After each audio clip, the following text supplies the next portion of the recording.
नमस्कार, मी पंजाब टक.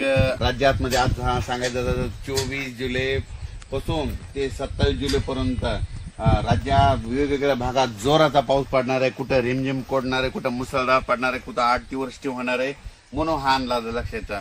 आज पूर्व विदर्भाकडे पाऊस सुरू होणार आहे. म्हणजे एखादं चालू झालेला असन 24 जुलै 25, 26 पर्यंत पूर्व विदर्भामध्ये 6 जिल्ह्यामध्ये वर्धा, नागपूर, भंडारा, गोंदिया, चंद्रपूर, यवतमाळ, वाशिम, हिंगोली, अकोला, अमरावती, बुलढाणा, इकडे नांदेड म्हणजे 24 पासून 24, 25, 26, 27 तारखेपर्यंत या पूर्व विदर्भामध्ये काही ठिकाणी मोठा पाऊस, कुठं लहान, कुठं रिमझिम, कुठं पाणी साचल, कुठं पेंडवालचा असा पाऊस पडणार आहे.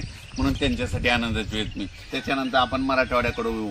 नांदेड जिल्ह्यामध्ये काल मी घुंगराळ या ठिकाणी शेतकरी मेळाव्यात गेल्याच्या नंतर नांदेड जिल्ह्यामध्ये आज मध्ये पाऊस चालू आहे. नांदेड जिल्ह्यामध्ये धर्माबाद, बिलोली,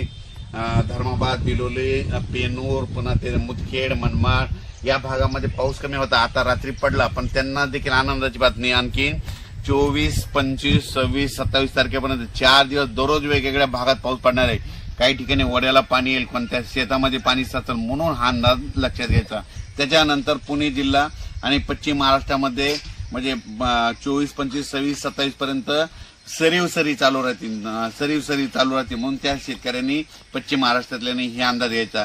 त्याच्यानंतर आता आपण ओळू सगळ्यात महत्वाचं उत्तर महाराष्ट्रामध्ये धुळे जिल्हा, नंदुरबार जिल्हा, इकडं लासूर, इकडं जळगाव, पारोळा, यावल या भागामध्ये काय झालं, शेतकऱ्याचे फोन आले, आमच्याकडे पाऊस नाही, जवळपास 15-20 दिवस झालं, काही भागात पडायला आणि काही भाग सुटलेला आहे. तर त्यांच्यासाठी त्या आपलं धुळे जिल्हा, जळगाव जिल्हा, नंदुरबार, 40गाव या तालुका या भागातल्या शेतकऱ्याला सांगतो की आज 24 तारखेला म्हणजे बऱ्याच ठिकाणी पाऊस सुरू होईल.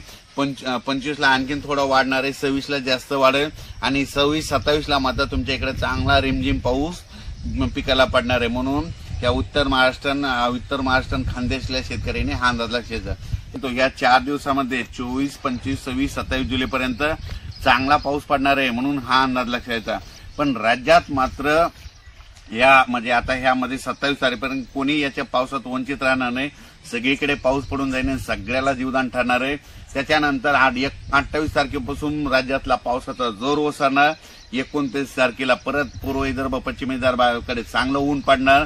म्हणून शेतीचे कामे करून घ्यायला काही हरकत नाही. म्हणून हे अंदाज लक्षात घ्यायचा. 28 जुलैच्या नंतर विश्रांती घेतल्याच्या नंतर मग ऑगस्टच्या मात्र दुसऱ्या आठवड्यात पाऊस येणार आहे. मग शेतकऱ्यांनी तोपर्यंत 10-12 दिवसामध्ये शेतीचे कामे करून घ्या. अचानक वातावरणात बदल झाला तर लगेच एक मेसेज दिला जाईल.